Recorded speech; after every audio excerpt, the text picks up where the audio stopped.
the hook, man. All right. So we've got Dyer versus Darkshad coming up first. This is Central Florida's best player versus Ohio's best player. And I'd say Central Florida is probably like the size of Ohio. Yeah, that it is. And, it's no surprise at all that Darkshad has made it this far. Had a phenomenal run at UGC, like Amiibo King briefly rapped about, beating Leo and beating Larry Lur. I think those are huge accomplishments. My two favorite players, man. Yeah, you were mentioning that. I'm sorry to hear that. I got a grudge against this guy right now. I'm just kidding, though. Definitely props to him. Up tilt man, as some people have been affectionately calling him lately. Yep. He said he's the up tilt guy. Yeah, he's definitely, I mean, you can't argue with that. When you watch this guy play, he just sneaks around with that elbow, and it definitely pays off for him in spades. But Dyer, I think, kind of a more cool and controlled player than Darkshad's last opponent that we saw. Who was it? Forget who he played just before top 8, but they kept running into.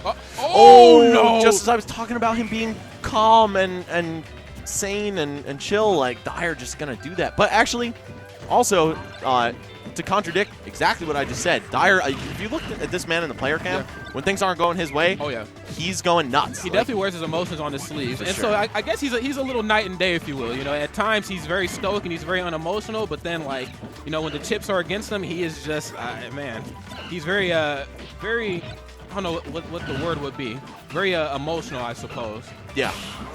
A lot of ups and downs for this guy. Like, I saw him almost lose to Ned in winner's bracket, and he was like visibly shaking and doing all this crazy stuff. And then we talk about the pop-off afterwards. Yeah, and the huge pop-off. But then then he lost to Ally, and he was like all smiles. So I guess it has to do with maybe how likely he thinks he is to beat you. Yeah, absolutely. Yeah, he talked about wanting to face off against Ned on the car right here. Okay. Yeah, as he sat right next to him, told him that he was going to give him the hands. But regardless, we're hopping right into this first match here. And unfortunately, my man Dyer already in the deficit.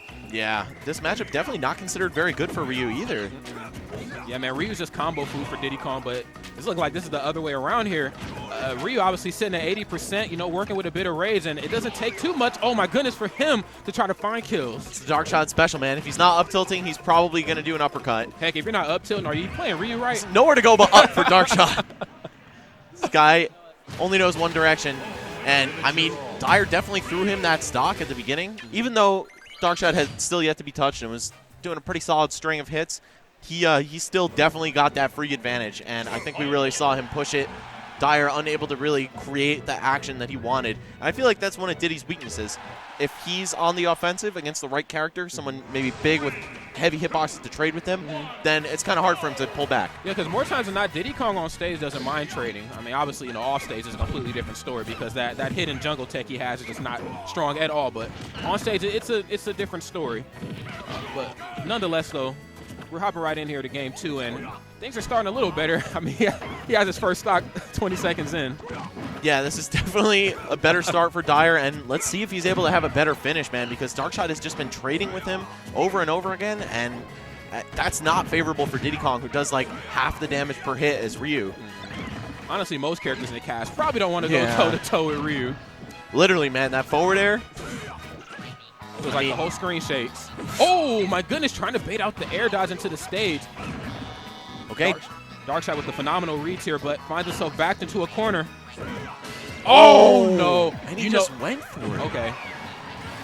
Play that one safe. Just screw out the raw forward smash. Play the safe. I think that's just a little bit of matchup unfamiliarity here from Dyer, man, because once you see Ryu doing the light hits on your shield, you're almost always going to see him follow it up with a hard forward tilt, but it doesn't matter. Down throw to no air dodge, down air. Looking like a confirmed Bayonetta combo or something right now. Silencing the audience real quick and fighting that spike as he sends Darkshad into the oblivion. Wow. I've definitely seen Dyer make some comebacks. Like, I feel like he's not always out, even though he's kind of a momentum-based player.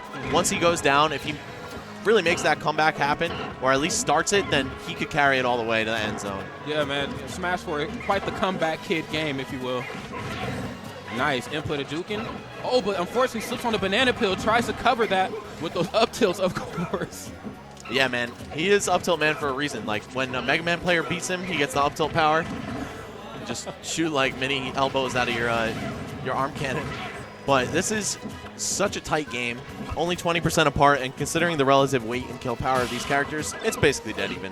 Yeah, that it is. You see right there, man, trying to hit him with a few cross-ups, not really making it easy for Dyer to get his banana peel gameplay going. That's something we haven't really seen here in the first or majority of this match either. You know, the Diddy Kong just has such stage control when he pulls out that potassium. Diddy is moving now. Dyer's definitely getting in there. I think he kind of found his footing, man. And oh man, he almost found a Shoryuken to the face. That he did. That could have spelled doom for him, and it's not hard to spell doom. It's only 4 letters. I mean, yeah, as you know. I think I know something about that. As you know. But let's see which one of these guys is going to win this little spelling bee here. Right. Okay, forward smash right on shield. Not safe, but neither is up tilt. Just kind of some botched punishes for both these guys. You can feel the spaghetti pouring out right now. That it is. This is such an intense situation. And Dyer knows that even though he's got this 50% lead, that doesn't mean all that much when he could die to the next hit. Absolutely. Did you see right there? He always. Oh, the baits! That was sick! Oh, I know that was intentional. I know he did that on purpose. Wow. I was getting ready to touch on how Darkshad likes to cover his landings with focus attack, but that actually was the bane of that match. Wow. Yep, can't focus through a grounded banana. Well, you can't. If it's thrown at you, you can. But when it's on the ground, you're going to trip no matter how much super armor you've got. So Dyer going to even up the set here. After a shaky start, I think he's definitely feeling himself a lot more right now. I'd like to hope so. You know, like you said, quite the emotional player, and he plays with a lot of momentum on his behalf. You know, he's like a ball of energy, and I like that he can always carry it over into the next match. I feel like Darkshad is a lot more robotic than Dyer as well. Like, definitely a stark contrast in terms of how the players are in terms of mentality. So, well, I guess we're going off to this third game right now. It's going to be dead even between these two. Battlefield, very interesting for Ryu to pick the stage. I feel like this is something that Diddy Kong greatly enjoys because he can ledge cancel his side B all over the place, get some serious juggles, and I don't know. Maybe just overall increases maneuverability. I mean, as we know, Diddy Kong is quite the nimble guy on his toes, or I guess his napalms, if you will. He has hands for feet, but yeah, he's quite the quick guy. You know, my only gripe with Diddy Kong here is him trying to set up his banana gameplay under those platforms. Sometimes Banana Peel might get caught on top of there, and he'll be without it for a little bit, but it doesn't look like that seems to be affecting Dyer too much here. Yeah, maybe Darkshad's rationale is like he needed more options for landing on the ground, right? So that is also true. Now that he's got some platforms, Dyer's going to have to do a little bit more work to actually complete the read. But still, having something above your head does also limit the angles of approach that your opponent could possibly take. So I don't know if this is kind of a double-sided pick. So far, it's been paying off for Dyer more than Shad. That it has, but you know what, though? We can't count Shad out at all. At 102%, this is exactly where he wants to be. I mean, shoot, Rage, he doesn't really mind the men's blast zones here when you can just up-tilt True Shoryu. Now, let's see if Shad can make his family proud. He brought his whole family here today. Yeah, he's got both of his grandparents in the building. They're just all... Like, what are they calling you, Sugar? They call you Mr. What guy? Up tilt? What is that? Shout out to Grand Shad, man. Oh, no. Okay, got up throw to nothing. At those percents, especially with Rage on Diddy Kong, it's kind of hard to actually land the confirm. But and even if he finds a way to land it, I mean, there's a good possibility that Darkshad will just focus attack. Yeah, or just survive with Ryu's weight, but not going to get out of that with either a focus attack or Ryu's weight. First stock going to Dyer here, and I'm not sure if Darkshad's maybe reconsidering his counter pick because, I feel like this is such a strong pick for Diddy Kong overall. Or if he knows this isn't really the stage or any other outside factor's fault. It's just Dyer's outplaying me right now. Yeah, and like I said before, you know, Dyer just with that nice maneuverability that he's equipped with, he's just all over the place. He's literally a monkey on Shad's back. But, you know, Shad is trying to stay center stage here. He's trying to hold it down, playing like Little Mac, if you will. Yeah, playing like Street Fighter, man. Yeah, basically. Yeah, basically. Oh. Don't want to do that in Street Fighter, though. Unless you get that confirmed, you're not trying to cancel into Shoryuken. But I feel like that's one of like the biggest weaknesses in Darkshad's play is that he'll just go for it. Sometimes that pays off because you don't have time to react to the single up tilt into Shoryu. So it's kind of like you're hedging your bets, right? Do you want to go for it immediately and maybe miss? Or just whatever, like if it hits, it hits. You know, at first I used to think that, you know, Darkshad autopilots when he goes for like his up tilts to Shoryu until I seen him play earlier in a friendly. When the opponent would fall out of the up tilt, he would just start it back over with the down tilt and then obviously put him back into the up tilt Shoryu range again. So Darkshad has it all planned out. Like you said, he's a robot. So. Darkshad definitely with his back to the wall right now. This is 2-1 in Dyer's favor. A very, very quick and decisive Game 3 on Battlefield. So I don't think we're going to see that stage again, even though it still is an option for him, of course. He's definitely allowed to run it back to somewhere he's lost. But I think we're going to be seeing maybe something flat, but not Final Destination because that's Diddy Kong's playground. Maybe Town and City is what I'm thinking. Yeah. Town and City. That might be a breath of fresh air for Darkshad, being able to kill insanely earlier. I mean, right. As if he couldn't already kill early enough. Though I'm sure Dyer banned that. Because that, so? like, what else are you going to ban against Ryu? True. Probably the stage that Dyer he could kill you better. at 50 on. True. Yeah. He knows better. I'm sure he watched UGC. Or was he there? No, right? No, he actually was there. Oh, okay. Dyer- well, then Dyer even better. He was there. So Are we he really should going know. to Town and City? Oh, okay. You got to be joking. All right. Okay, we're going to Town and City. It is what it is, man. We're going to see these two possibly square off for the last time if Dyer's able to have a repeat performance. But I know Darkshad is definitely able to pull this off, man. Like, well, then again, the one game he did take was due to an SD in the very, very beginning of the match. Hey, So, we take those. this, We take those, Max. yeah, it's true. But Dyer also didn't get a stock that game. So I don't want to say, like, it could have been a 3-0 because Darkshad probably won that game either way. Yeah, that is also correct. But nonetheless, here we are right now facing off on Town and City. And like we briefly mentioned, the stage that Ryu can kill even earlier on, and he is wasting no time trying to set that up. Yeah, Diddy, a few taps and maybe one down throw away from kill percent.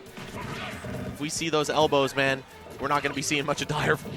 Oh, is that it? Goodness. No, okay. Just the foot. I feel like actually down tilt into Shoryu is only marginally a worse confirm than the up tilt because up tilt will pop you up, and those pixels that you're above the ground are Matters. pixels that you're closer to the blast zone. Yeah, it definitely does.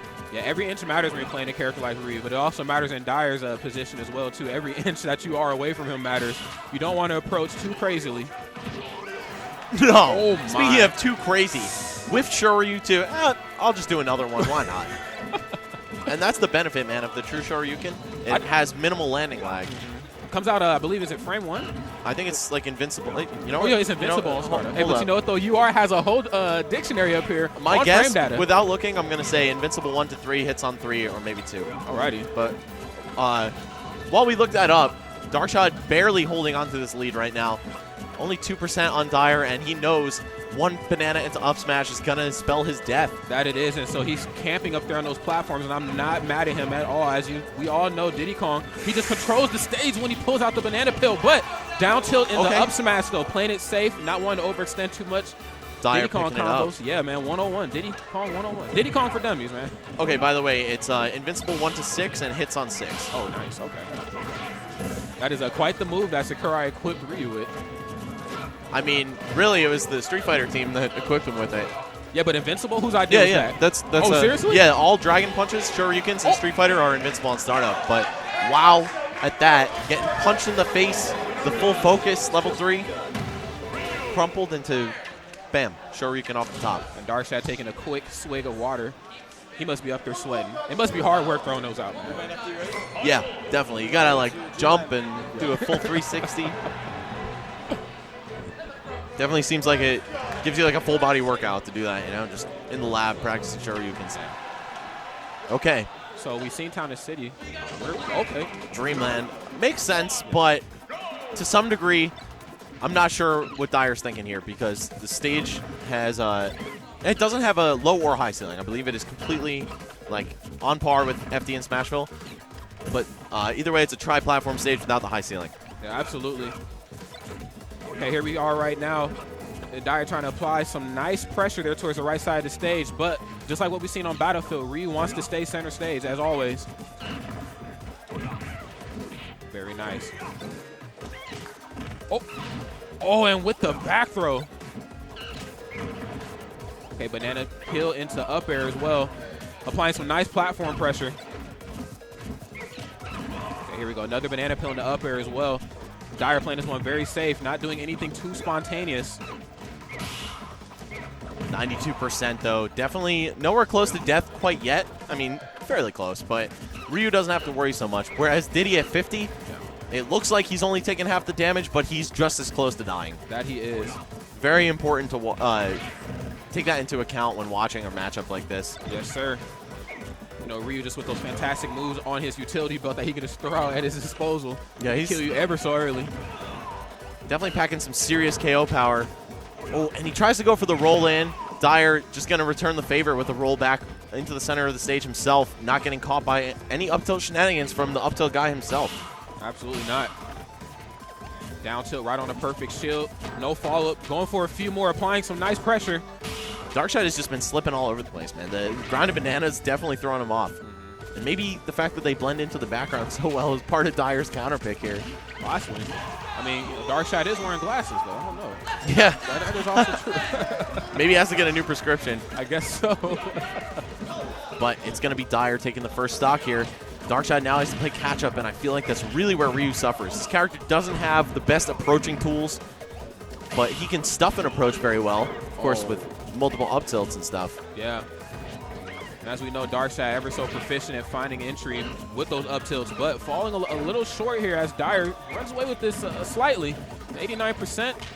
He's starting to control the whole stage. Yeah, and I feel like Dyer's a more aggressive player by nature, but he knows what's at stake here. He's going to just camp it out if he has to. A lot of money on the line. I don't blame him. Pride, too. Okay, nice. Trotting in and out, trying to force an overextension possibly from Shad, but probably not going to see that. Even though Shad's in a deficit himself, he doesn't want to play too aggressive. Yeah, he is in a really awkward position of having to force something, but also fighting Diddy Kong, who really thrives on that. If your opponent comes to you, Diddy Kong is definitely having a good time. It's never good when Diddy Kong's having a good time. No. You want to make his life as hell as possible. Oh, my goodness. Maybe the Wispy Woods have something to do with that? Yeah, not like this. Could have told you that was going to happen. Oh, my goodness. And giving him the feet, my guy. Another forward smash right into the grill of Dyer. Ryu's not even wearing the Timbs, my guy. Right. Okay, soft forward air. This could be the start of something big for Darkshad, but no, unable to complete the combo. Okay. Holding down the edge. Oh, my. Wispy Woods being a thorn in Dyer's side there. That could have been it. Forward air right on the left side of the stage? I feel like he wouldn't have died, though. The forward air's kind of got some low knockback. Definitely a very solid move overall. Yeah, at least could have got him off stage. Oh! There we Doesn't go. even matter, though. Down tilt in the up smash. All right, let's hear possibly what these guys have to say. They are actually mic'd up on stage, so maybe some words from Dyer. Oh, nope, just a large sigh of relief. No pop-off like when he beat Ned earlier. That was a very much deserved pop-off. You know, he was quite the comeback kid there. I think he caught Ned as he was using his limit up special and just spiked him to the abyss. That was very much deserved. Well, it is going to be Icy Mist versus Inoto. I think